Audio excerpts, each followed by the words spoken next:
Today down in the comments, I want to know who is your favorite director to watch all in a row. Like you start watching their films and you just want to go all the way through them, whether or not their themes work together, whether or not their subjects work together, whether or not their general style works together. A director that you'll start watching and you can binge watch all or most or some of their films.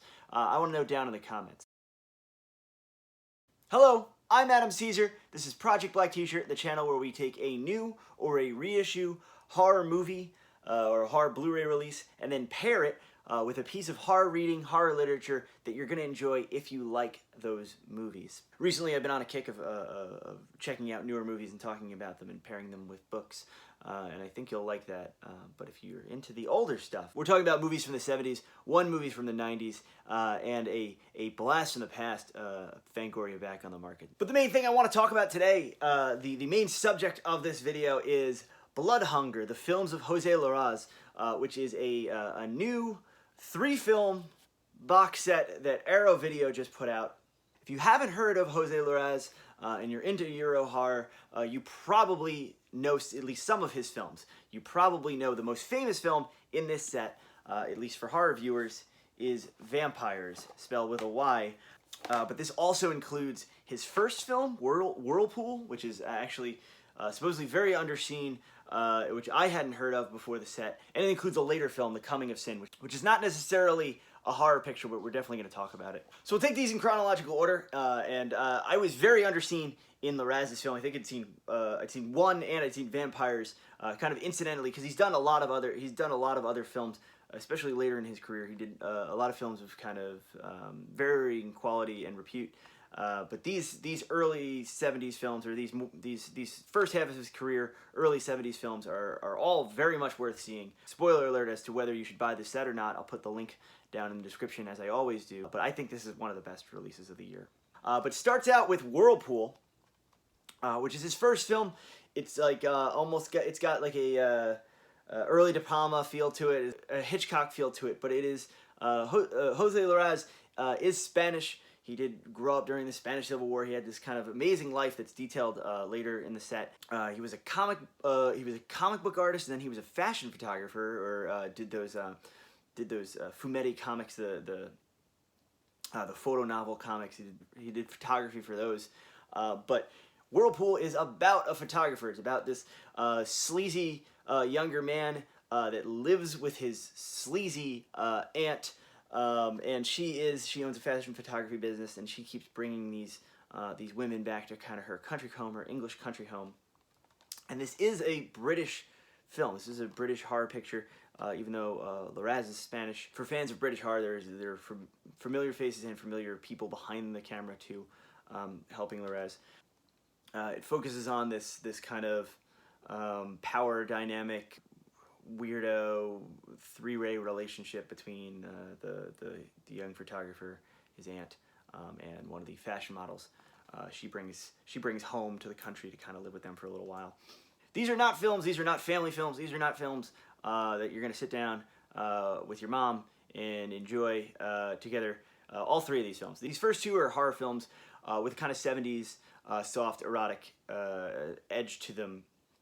But Whirlpool really blew me away because it is a downer. All of these films have somewhat abrupt, somewhat downer endings, and it becomes like kind of a theme with Larraz that you kind of sketch out through these 3 films that go from 1970 to 1978 when The Coming of Sin was made. But they're this is kind of the bleakest of the bunch. It is a bleak, sleazy movie that never really feels mean-spirited. It's not exactly Last House on the Left, but you could see how there's like tendrils of this touching that a little bit. Vivienne Neves, who's a very famous model in Britain, who's like kind of a real trailblazer. There's a great kind of discussion of her in this accompanying booklet. Really, really well done. And there's a special feature on here where she talks to a British chat show, which is really nice. It feels very vintage Britpop. Carl Lanchbury plays the photographer, and he shows up in Vampires later.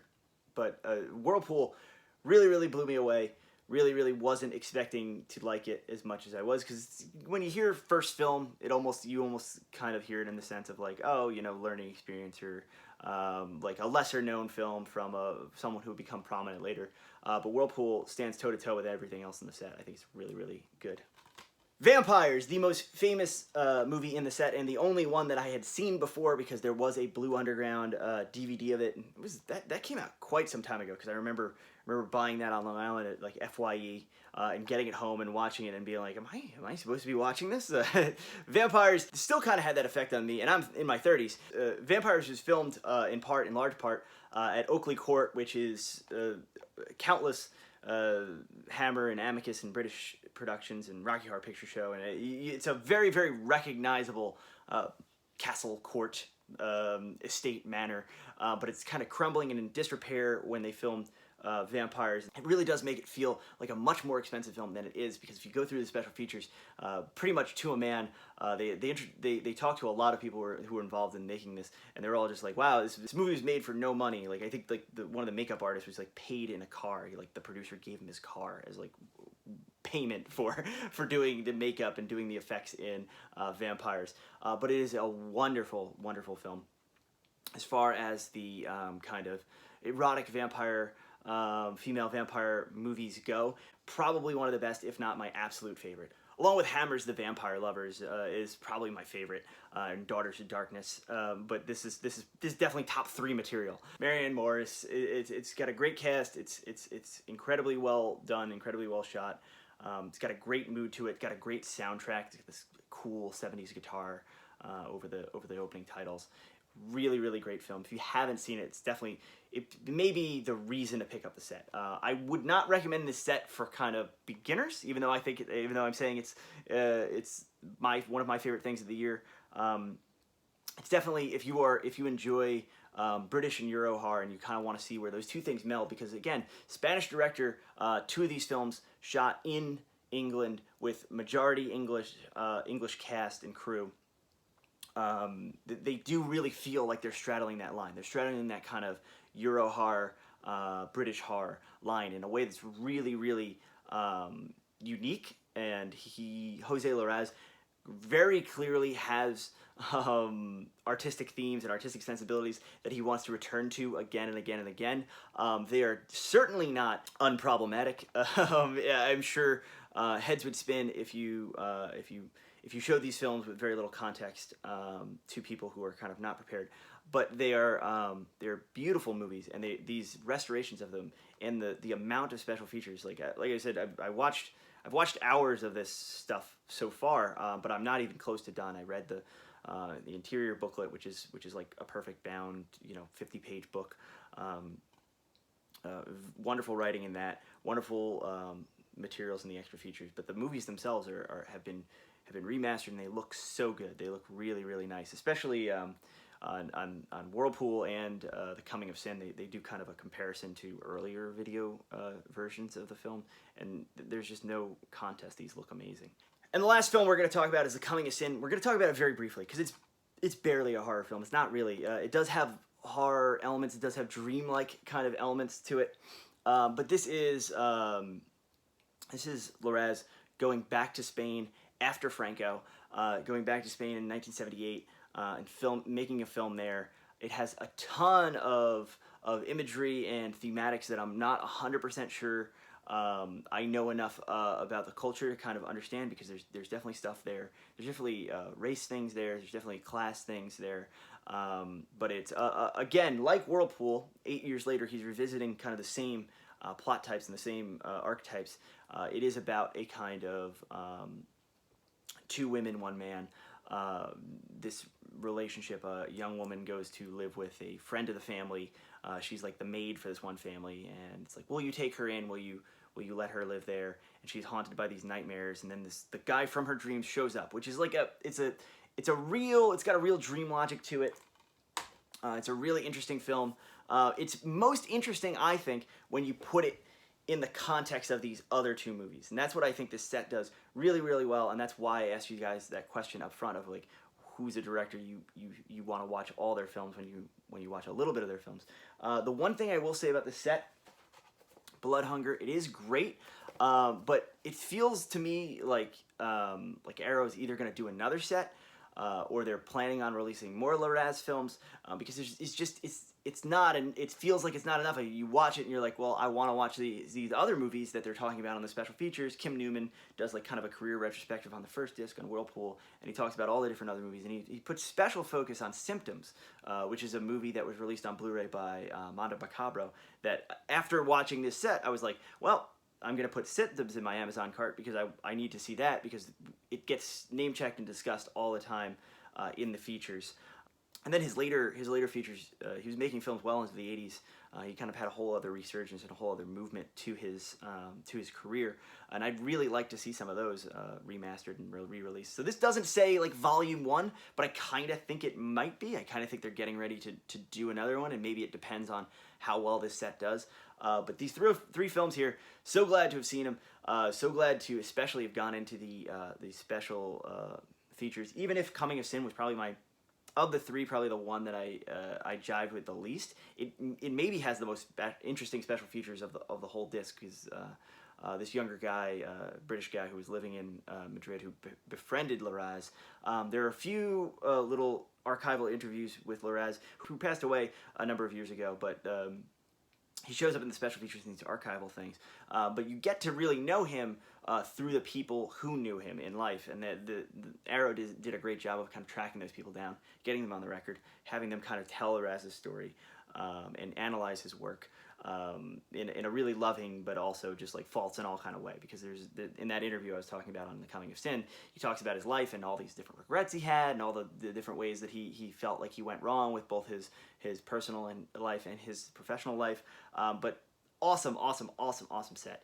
So good. Another film I want to talk about that also came out from Arrow Video, and I also I got it for a review, so I was gonna I want to give everyone their day at court. Kolobos, which is a film that I hadn't heard of. Came out in the 90s. When I mentioned that I was getting the disc, and when I mentioned on Twitter that I was watching it, a lot of people kind of came out of the woodwork to be like, "Oh, you're gonna love it. It's like such a kind of a little gem, a little slasher movie gem that kind of presages a lot of what comes later in the 2000s. Presages a lot of stuff from Saw and Cube and all these other kind of meta slasher torture gizmos popping out of places and killing people kind of slasher films. I gotta say, I didn't love it. I appreciate parts of it, and I appreciate the whole thing, the ideas behind it. I think it's a movie of ideas, but it doesn't ever really gel for me. A group of kids get a kind of cryptic job offer to come to this house, and it'll basically be like the real world. We're gonna film you for this experimental art project, and then they get to the house, shutters closed, they start getting locked into the house, they start getting killed. Again, it's a movie that maybe was a tiny bit ahead of its time, and really does trailblaze in some ways. It does kind of have that 90s aesthetic to it, where everything looks a little flat. I don't know. I'm not sure that I have enough distance from this time period to have kind of nostalgia for this time period. People have gelled hair and frosted tips. It's interesting.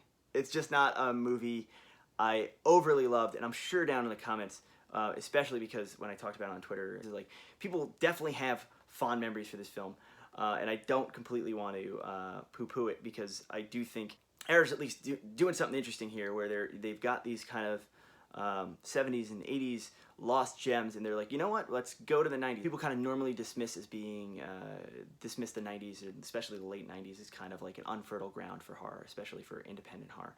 And Kolobos has a real indie horror feel to it. It has a real kind of almost student film feel to it, and it is impressive, some of the effects work and some of the set pieces they pull off, but never quite gels for me. I never quite fall in love with it. The bright side is the special features and the discussion of making the film, and how everything came together, and how these three friends from film school kind of got this money and drew this film together, is really, really inspiring and really, really interesting. I think I think the special features on this film are kind of worth watching the film itself, so you can kind of go back and be like, well, how was this made? How did this get done? It's an interesting snapshot in a period in film history where we really just don't, because we're so close to it, really don't have a lot of kind of honest warts and all. Let's go back and talk to these people who were making this film. When distribution was so different then, when video stores were still a thing, this is the reason to enjoy Arrow's release of Kolobos. For this week's reading recommendation, I don't want to call it a book recommendation, it's not a book, but Fangoria Volume 2, Number 3. A number of months ago, it was probably like 6 or 7 months ago now, I talked about the first issue of this relaunch. I didn't check in with the second issue, but we'll talk about issue 3 now. This is just worth a subscription. It is a kind of perfect bound, like 100-pager, all full color, beautiful glossy pages. They do not put any of this content online, and they do not have a digital edition of it, which in some cases is frustrating, and in others is really nice to kind of. I've enjoyed this 3 issues now, getting it in its baggie. Opening it up, and it's kind of perfectly timed so that for the next month and a half or so, the movies that are talked about in the issue start to come out. So for this issue, I had seen Us, and I'm pretty sure I got back from Us, or maybe like 2 days later, this was in the mail, so I could read the kind of the cover story, which is multiple stories spread throughout. They have Paul Thomas Anderson, yes, There Will Be Blood, Paul Thomas Anderson, Boogie Nights, talking to Jordan Peele as kind of interviewing him like it's a kind of director on director. It's fabulous. It's like almost 10 pages long. They talk about all kinds of different stuff. It really does feel like an informal conversation that they just transcribed. It's a great piece. They also have Tim Heidecker talking about his role in the film. They have like a set visit. And then once you're kind of done with that, like Pet Sematary came out, just saw Pet Sematary, kind of. I don't read stuff before I go see films. I don't read like set visits and stuff like that. So it was just nice to be able to go through, and I have all the Godzilla stuff kind of left because I read Michael Gingell's Pet Sematary set visit, which I thought was great. But there's still kind of stuff in this issue that I'm like, oh, that's off limits to me. The columns that are recurring are really nice. There's one in here with S. Craig Zahler where he talks about kind of homemade horror movies. There's one with editor. There's comics. There's one with editor Tony Timpone, or former editor Tony Timpone, where he talks about his journey as like a behind the scenes of like the history of the magazine.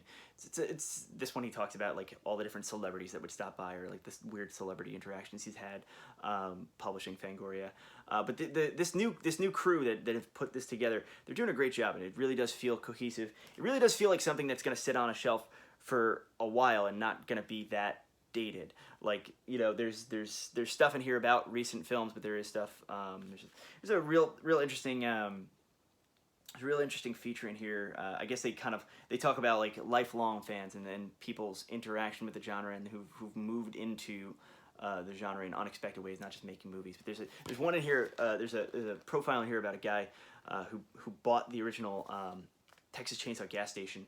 And has just refurbished it and made it kind of like almost like a tourist attraction. And it sounds also like it's an interesting discussion with him, and it's one of those things where it's like, you know what, if I'm ever down in Texas, I'm gonna go check that out. Like I said, it's nice to have something to look forward to that lets you put down your phone and be like, okay, this is my fingers on the pulse. I'm gonna go see these films, and then I'm gonna go read about them. It's just been a nice experience. It's been a nice few months since Fangoria has been back, and I feel like even when Fangoria was on the shelves, I didn't quite consume it in that way. Even now, and I got to show this off, my bachelor party was actually in Atlantic City when there was a horror con, and I had Kim Director sign the first Fangoria I could really kind of remember having. So she signed that. It was a nice little trip down memory lane. But I'm glad the magazine's back, and I think it's really something special. Alright, that was 4 movie reviews and a magazine kind of review. I'm Adam Cesare. I write books, write novels, novellas, Video Night, Tribesman, Summer Job, The First One You Expect, a bunch of other books. Please go read them, and if you read them, please leave me a quick Amazon review. It really helps get the word out there about the books. Like, subscribe, all that stuff. You know the spiel. I'll send you, if you join my mailing list, I'll send you a free short story sample, a free novel sample. All right. I'm Adam Cesare. I'll see you next week. Have a great one, you guys.